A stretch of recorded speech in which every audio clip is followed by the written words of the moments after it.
Match 3 ce soir au TD Garden entre les Celtics et les Warriors. Gros match en perspective. On a aussi deux rencontres de WNBA. On va analyser, décortiquer tout ça pour vous aider à faire vos pronostics.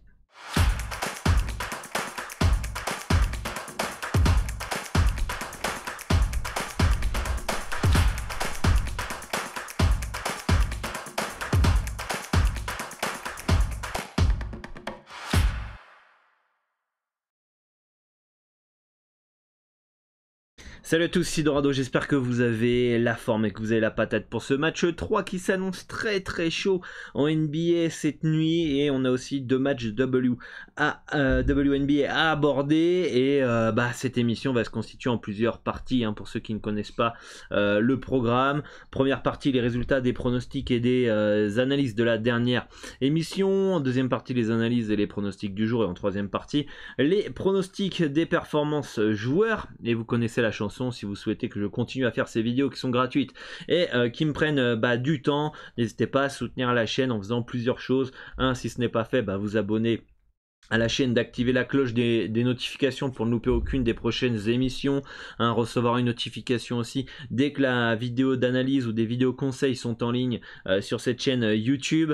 Likez, ça aide à référencer la chaîne YouTube aussi. Laissez-moi en commentaire vos pronostics pour qu'on puisse débattre et créer de l'interaction sur la vidéo pour qu'elle soit mieux référencée aussi sur la plateforme YouTube. Et si vous avez des amis par ailleurs à qui ça peut intéresser, n'hésitez pas à la partager aussi. Et pour ceux qui ne me connaissent pas, je suis Dorado, expert en paris sportif, spécialiste basket. Je mise sur plus de 50 championnats à travers le monde. Ma spécialité, c'est principalement les handicaps. Ça fait plus de 10 ans que j'aide les parieurs à remplir leurs objectifs dans les paris sportifs. Ça fait 7 ans que je vis au Mexique maintenant pour vivre de ma passion.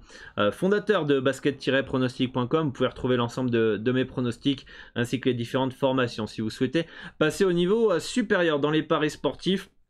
Et si la législation dans votre pays vous le permet, avant de commencer, je vous conseille d'ouvrir un compte sur PS3838. C'est le bookmaker qu'on va prendre en référence pour les différentes cotes. Pourquoi? Puisque c'est les cotes les plus hautes du marché à travers le monde, et qui dit cote haute dit augmentez vos gains avec la même mise de départ. Donc c'est le bookmaker des parieurs professionnels aussi. Ça ne limite pas les parieurs gagnants, donc pour avoir un compte c'est facile.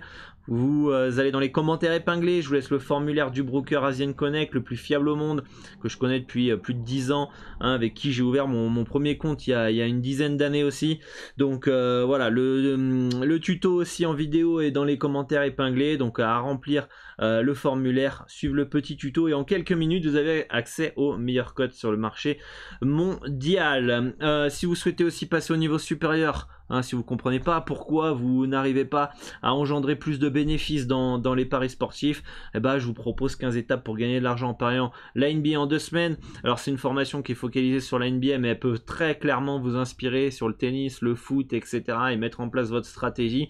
Je vous explique comment j'analyse, comment je détermine un handicap, comment je détermine une stratégie, comment je la teste, qu'est-ce qu'on a aussi, les outils, les sites que je peux utiliser. Donc pour s'inscrire c'est gratuit, le lien est dans la description. Il y a déjà plus de 1500 parieurs qui sont inscrits à cette formation. Vous allez recevoir un mail par jour pendant 15 jours. Donc vérifiez bien vos spams. Et si vous voulez rien louper de l'actualité Dorado, je vous partage du contenu exclusif, des conseils, des notes audio, des alertes quand il y a des pronostics gratuits sur le site, des nouveautés, etc. Rendez-vous sur le Telegram ainsi que tous mes réseaux sociaux dans la description de la vidéo. Allez, let's go, les résultats de la dernière émission. Golden State Warriors qui s'impose, qui égalise à 1-1 face à Boston. On avait conseillé Boston plus 4,5. On s'attendait à un match un peu plus serré que prévu. On a eu une première mi-temps très disputée. On a eu un début de match d'ailleurs, une première mi-temps un petit peu à l'image un peu du Game 1, très serré, très disputé. Et troisième carton en faveur des Warriors, sauf que là il n'y a pas eu le comeback des Celtics. Mais la première mi-temps était un peu bizarre. C'est-à-dire Boston était devant légèrement, mais on se dit putain, s'ils n'avaient pas perdu autant de ballons, Boston pouvait mener de 15 points à la pause, et ils se sont tirés un petit peu une balle dans le pied. Le troisième quart-temps, les Warriors, leur spécialité en feu, une incohérence dans l'arbitrage aussi. Hein, où à un moment on pouvait pas du tout toucher les Warriors et de l'autre côté les Celtics faisaient sabrer, il y avait pas faute. Alors je dis pas que les Warriors ont gagné grâce à l'arbitrage, loin de là, mais je pense que ça a amplifié leur run dans le troisième quart-temps, puisque si les arbitres sifflent et pénalisent les Warriors de l'autre côté, ça donne des lancers francs faciles, donc des points faciles pour Stephen Curry principalement notamment.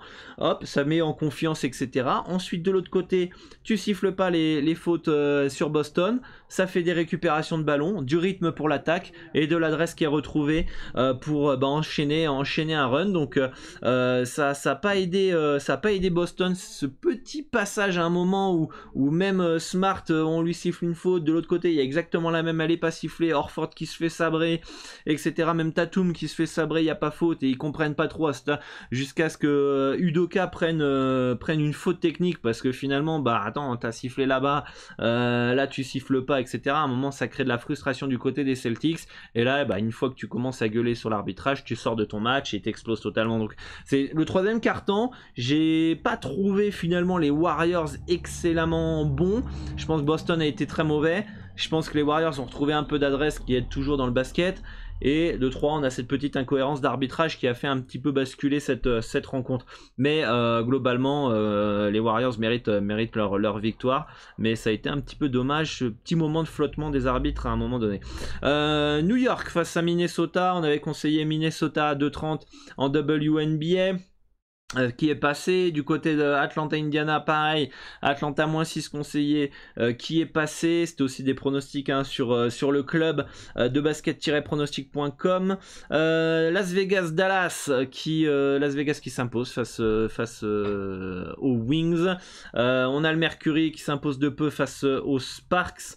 Et enfin, on avait une belle cote aussi sur le club avec Connecticut à 2,35 face à Seattle qui passe. Donc on fait une belle soirée en WNBA, ça fait plaisir, et j'espère que vous avez pu en profiter dans cette émission. Let's go, on part sur les analyses du jour en NBA.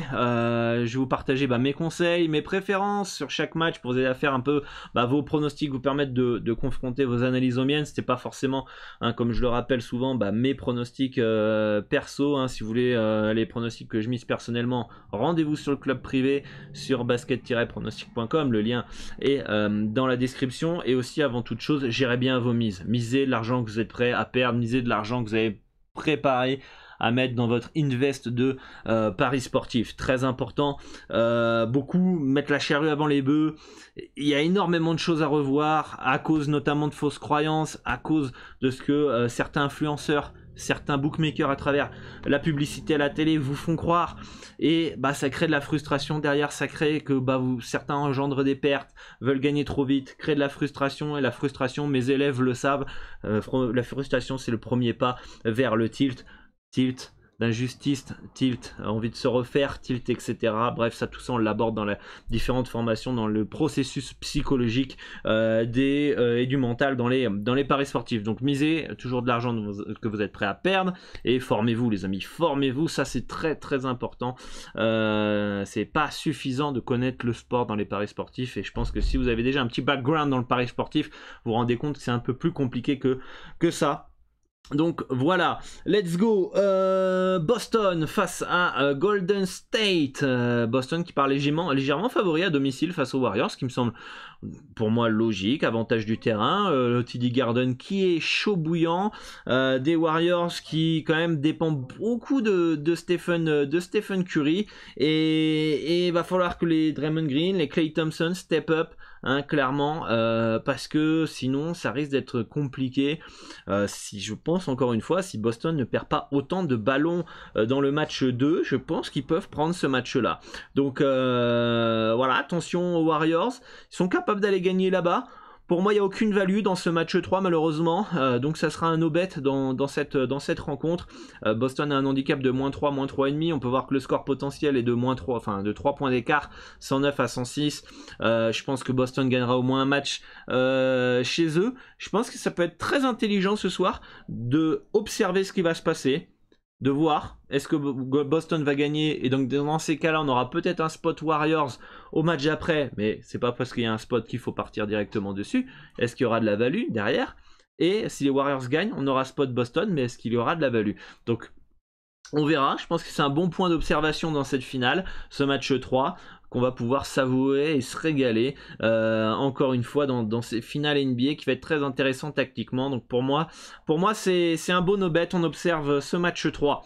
Dites-moi d'ailleurs en commentaire ce qui vous intéresse. Connecticut face à Indiana. Bon, le Sun qui part logiquement favori dans cette rencontre. Il y a déjà eu des confrontations dans cette série. Je crois que Connecticut avait perdu un des deux matchs ou avait gagné de peu le premier, ensuite avait éclaté Indiana à l'extérieur, et là ça se retrouve à Connecticut qui partent largement favoris. On peut le voir, probabilité des bookmakers 92,33% de proba. Il n'y a rien à faire sur pour moi l'handicap et le sec, c'est plutôt bien placé. Pourquoi pas un petit over 165, même si je suis pas ultra fan. Ce sera vraiment plus basé sur la mauvaise défense d'Indiana, ce over, parce que le Sun est capable de défendre dur. Donc bon, pas plus fan que ça au niveau du over 165, mais je pense qu'au vu du score potentiel, grâce à la mauvaise défense d'Indiana, avec les potentielles balles perdues, le jeu rapide que peut mettre Connecticut par moment, on pourrait peut-être avoir un petit over dans ce match là. Mais sinon, en termes d'handicap, qui est ma spécialité, pour moi c'est un no-bet dans cette rencontre. Et enfin le dernier match de cette soirée, c'est Washington face à Chicago, un match d'ailleurs qui a été analysé lors de la dernière fois contre c'était dimanche, c'était à Chicago. Elena Deledon avait été mis au repos, et malgré tout Washington avait fait bonne première mi-temps, était pas loin de rester dans l'handicap de plus 8,5. D'ailleurs le marché était parti sur Washington plus 8,5 puisque la cote et l'handicap avaient clairement chuté en faveur du Mystics. Ce soir elle part légèrement favorite chez elle face au Sky. On sait que c'est très difficile de battre deux fois de suite la même équipe, que ce soit en NBA, en WNBA, mais globalement dans les sports US. Ce soir on a quasiment un back-to-back revenge game dans la foulée. On l'a vu hier avec Minnesota qui avait gagné la première rencontre face à New York. Et hier, elles se sont fait éclater. Donc avec le retour d'Elena Deledon, on pourrait penser que Washington, c'est un spot ce soir pour partir sur le Mystics. Pour moi, il n'y a pas de value. Elles sont légèrement favorites et c'est tout à fait logique. C'est ce que j'ai mis en termes d'handicap. Donc ça sera un no-bet, mais j'ai une préférence sur Washington pour moi ce soir. Donc dites-moi en commentaire ce que vous en pensez de cette petite soirée d'NBA et WNBA, pour qu'on puisse débattre ensemble et si vous avez des précisions à ajouter. Et en termes de performance joueur, encore une fois, rien d'intéressant. Les bookmakers mettent exactement les mêmes cuts quasiment des derniers, des premiers matchs. Et pour moi, ça me semble très bien placé. Donc potentiellement, on n'aura pas de over-under et de performance joueur jusqu'à la fin de ces playoffs et de ces finales NBA. Voilà, on en aura à nouveau la saison prochaine en NBA malheureusement. Mais si vous avez repéré quelques trucs, n'hésitez pas à le dire dans les commentaires. Y a peut-être des choses qui peuvent être intéressantes. En tout cas, moi, comme je vous le dis, je prends en référence les codes de PS3838. Je regarde pas les autres bookmakers. Sur PS3838, il n'y a rien d'intéressant pour ma part. N'hésitez pas d'ailleurs, on le reverra tout à l'heure, mais d'aller sur le Discord. Et si vous voulez suivre l'ensemble de mes pronostics, rendez-vous sur basket-pronostic.com. Le lien est dans la description. Vous pourrez miser sur pas uniquement NBA et WNBA, mais sur plus de 50 championnats à travers le monde. C'est unique en France. On est les seuls à faire ces championnats là.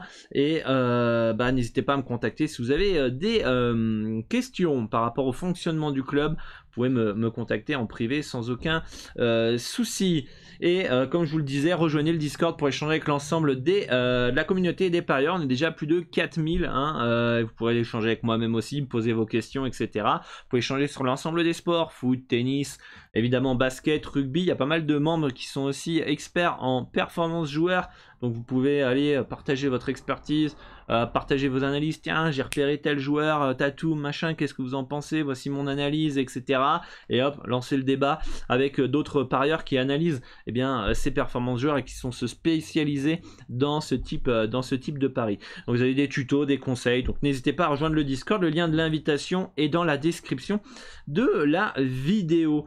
Voilà les amis, bonne chance à tous pour vos pronostics. Moi je vous dis à très très bientôt pour une nouvelle émission. Un grand merci à tous pour votre soutien et à très très vite. Ciao ciao.